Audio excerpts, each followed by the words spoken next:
Hey everyone, it's Nurse Sarah, and in this video, I'm going to go over the differences between unstable versus stable angina. So let's get started. Let's take a look at stable angina. This is also referred to as exertional angina. And to me, that's a little bit more of a fitting name because it tells me why this chest pain is occurring in the patient. And this type of angina is occurring because there's exertion. And we're not only talking about physical exertion, but we're talking about emotional exertion as well.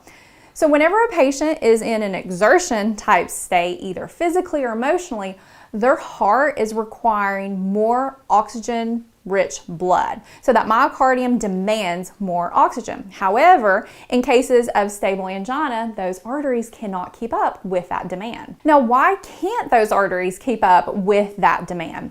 Well, in most cases of stable angina, it's due to a fatty plaque that has grown within that artery. So whenever we have a nice little fatty plaque inside that artery, not only is it going to narrow the artery and limit the blood flow because that blood flow now has to go around that fatty plaque throughout the rest of the artery, but it's changed how our artery can work.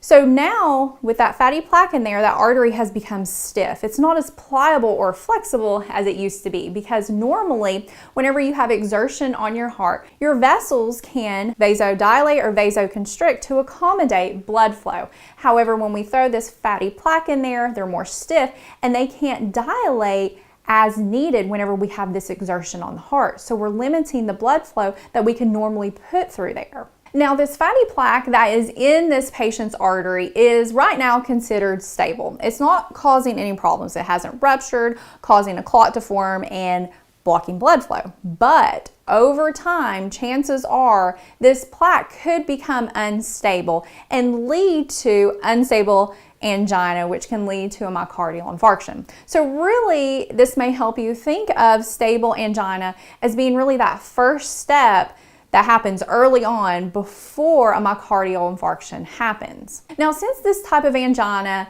is exertional, it comes on whenever the patient has physical or emotional stress on them, there's some hallmark things that you want to remember about this type of angina. So to help us sum up all of that information and help you remember this stuff for exams, remember these big takeaways. So we're going to remember the 4 S's for stable angina.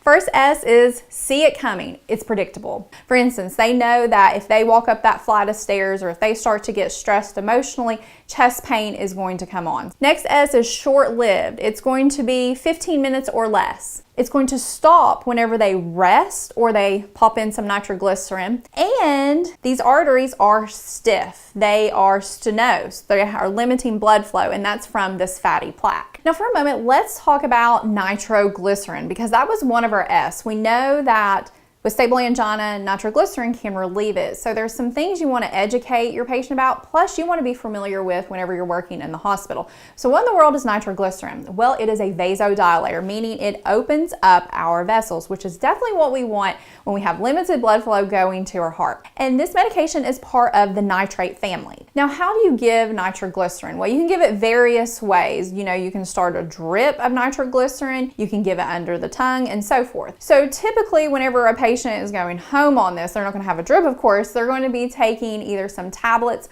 underneath their tongue, 1 tablet with each dose, or they're going to be using some type of spray. And what this is going to do is that within minutes after administering this, it is going to cause that vessel that is stiff and not wanting to cooperate to open up so that blood flow can go through that artery and they're going to get relief with their chest pain. Now, with this, you want to make sure you educate the patient about how to take it and when to seek medical attention. So typically with nitroglycerin, you're going to give 1 tablet underneath the tongue every 5 minutes as needed for 3 doses only.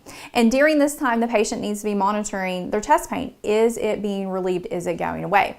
Now, if they're in the hospital setting, you want to have them on the cardiac monitor. You want to be looking at that ECG, especially paying attention to that ST segment. Are we having elevation or depression and those T waves? This could indicate ischemia and that our heart muscle is like actively dying. In addition, you want to make sure you're watching that blood pressure because nitroglycerin nitroglycerin definitely decreases the blood pressure. And you want to make sure that systolic is staying within range, and you don't want to throw more nitroglycerin on it. Now, if their chest pain isn't relieved after 3 doses, the patient wants to get immediate medical attention because chances are this has progressed to unstable angina and there's more going on. Or if you're in a hospital setting, you want to call a rapid response. Now, with the chest pain in stable angina, it's going to typically be felt below the sternum, and it can radiate to the back, up through the arm or the jaw. And this really depends on the patient, male or female, because sometimes females are not going to have the typical chest pain. Instead, they could be extremely fatigued, have shortness of breath, and not really think that something is going on. So you definitely want to educate patients on how to look for this. And another big thing is that if your patient is having chest pain with stable angina, this chest pain isn't going to gradually increase in intensity, like having that crescendo pattern that occurs in unstable angina. Now, with stable angina, there's no damage to the heart just yet. But if this plaque does become unstable, we will get damage. So one way we can look for damage in the heart is looking at troponin levels. With stable angina, those troponins typically are going to be negative because remember, troponin levels help us detect a protein in the blood that's released by muscle cells whenever they become damaged.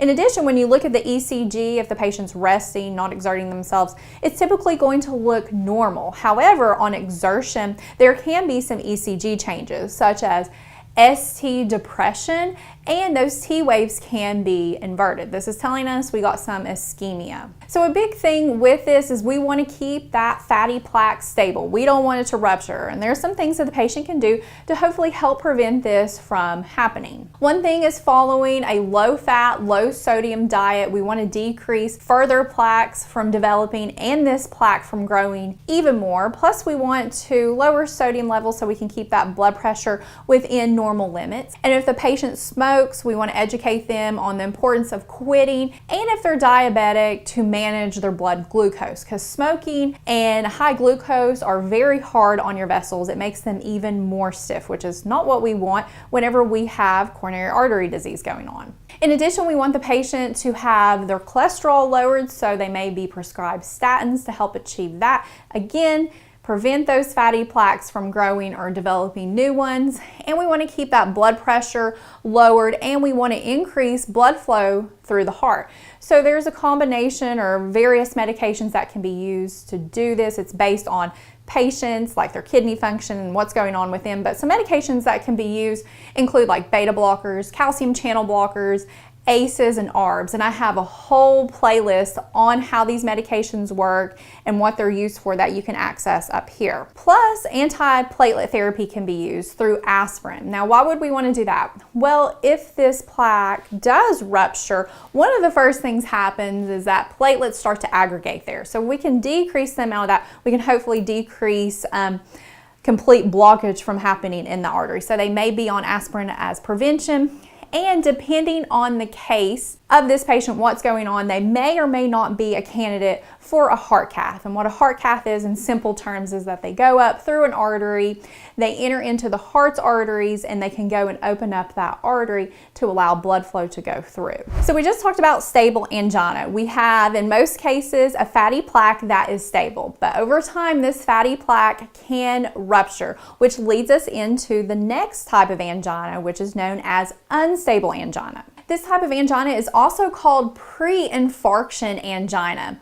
So this is a type of chest pain that occurs before a big event in the heart known as a myocardial infarction. Therefore, this is a very serious type of angina, and if your patient has it, they need treatment immediately because we need to investigate what's causing this and get them treatment so we can open up that artery and they don't progress to a myocardial infarction, because potentially this is unsurvivable for their muscle cells and for the patient. So with this type of angina, there is a decrease in oxygen supply to the heart. So exertion isn't our problem. This type of angina can happen with minimal activity. So it can happen at rest. Now, why exactly is it occurring? Well, we've already established that we've had a fatty plaque rupture. So whenever a fatty plaque ruptures, it sets off a chain of events. So we get some platelets going to that site. They think they're helping out, but instead they're actually making it worse because this little vessel is small.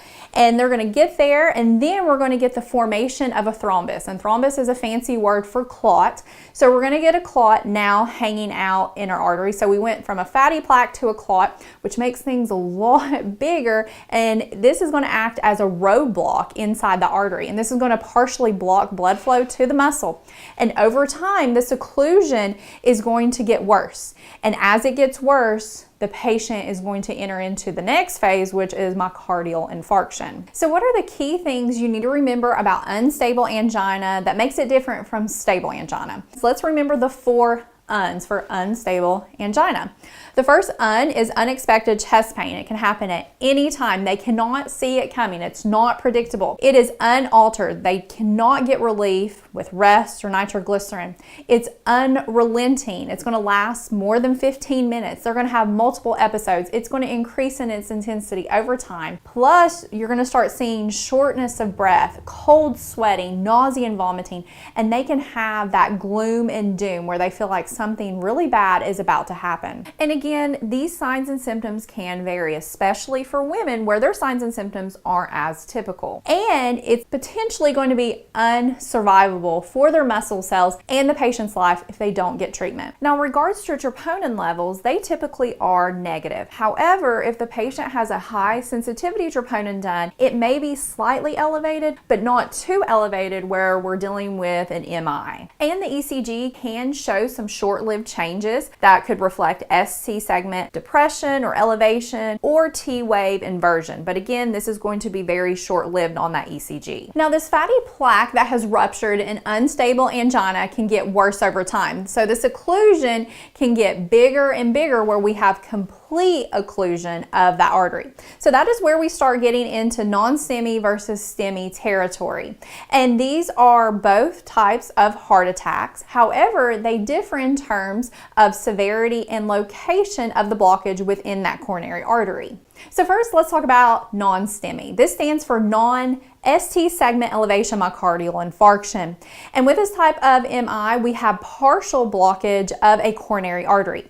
So whenever you look at the ECG, one of the defining things is that you're not going to see ST segment elevation. Hence, this is why it's called non-ST segment elevation. So you're not going to have that. But on the ECG, you could see ST depression or inverted T waves, telling us we have definitely some ischemia to that heart muscle. Troponins can be elevated as well.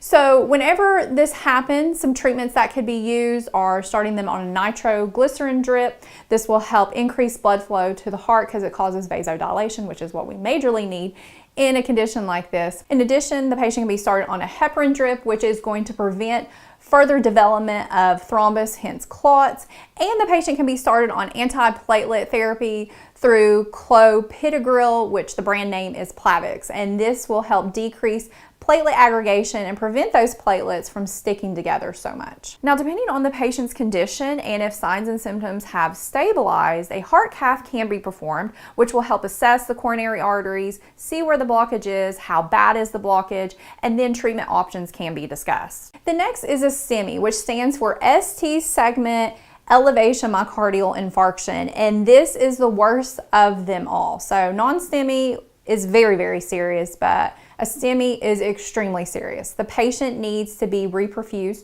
to their heart muscle immediately. So with this, we have a complete blockage of a coronary artery. So that heart muscle not getting perfused, and it is going to die, and it's going to be irreversible. So whenever you look at the ECG, you're going to see ST segment elevation, as you can see in this example here. Whenever you see this, this is a very bad sign. Get your patient help immediately because it's telling us a huge area of this heart is not receiving blood flow. Whenever you look at the patient's troponin levels, they are going to be elevated, telling us that some muscle cells have died, and that is not a good thing.